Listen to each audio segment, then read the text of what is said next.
그 여객선에 제가 있었습니다. 공개된 4화 예고편서 강범용의 대사입니다. 강범용이 누군가에게 말하고 있죠. 자신이 그 여객선에 있었다고 말입니다.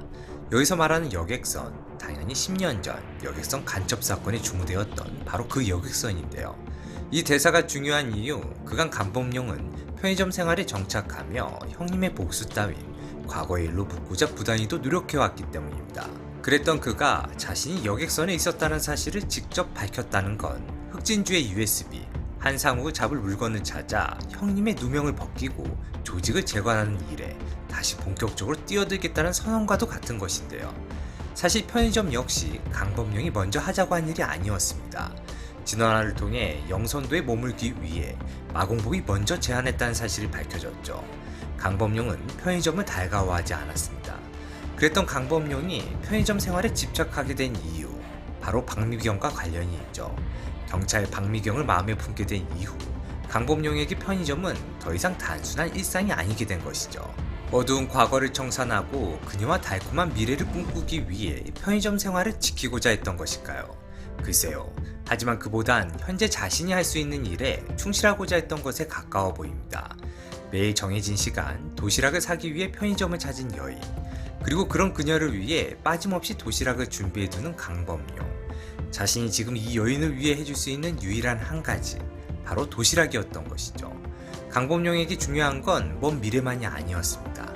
자신이 사랑하는 여인의 일상 속에 지금 이 순간 함께 존재하고 있다는 것, 그것이 강범용에게는 중요했던 것이죠. 그리고 그 마음을 박미경 역시 모르지 않고 말입니다. 해서 더욱 놀라운 것이죠. 누구보다 편의점의 평범한 일상을 지키고자 했던 그가 결국 다시 10년 전 여객선 사건으로 돌아갔으니까요. 그리고 여기엔 강영애 검사가 황하산을 찾아간 일이 큰 영향을 준 것이겠죠. 10년 전 권순복 안보실장 살인사건에 누명을 쓴 황하산. 진원화에서 두 사람은 의기투합했고 그 뜻이 강범용에게 전해진 것이죠. 결국 강범용 역시 깨달았을 겁니다. 더 이상 편의점의 일상 속에만 숨어있을 수는 없다는 걸 말이죠.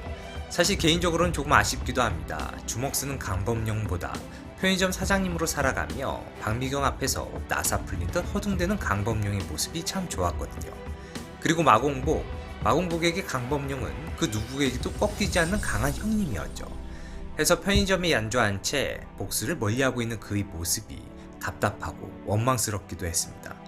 하지만 지난 3화에서 마공복은 알게 됐죠. 늘 강하기만 한 줄 알았던 형님이 10년의 세월에 예전 같지 않다는 걸 말입니다. 강범용의 마공복을 지켜주고자 하는 마음만은 여전했지만 예전 같은 힘을 보여주진 못했죠. 결국 마공복은 가장 존경하던 형님을 비참한 모습으로 몰아세우고 말았습니다. 해서 마공복 역시 결심했죠. 복수는 자신이 대신하고 형님만큼은 현재의 삶과 사랑을 지킬 수 있도록 지켜주겠다고 말입니다. 하지만 그런 노력에도 불구하고 강범용은 결국 다시 10년 전 사건 속으로 뛰어들었습니다. 그리고 예고편 속 이 장면, 다시 복수에 뛰어들게 되며 더 이상 평범한 편의점 사장으로 살아갈 수 없게 된 강범용. 그렇게 이제는 더는 챙겨줄 수 없는 도시락, 그리고 다음 날에도 아무것도 모른 채 편의점을 찾게 될 박미경.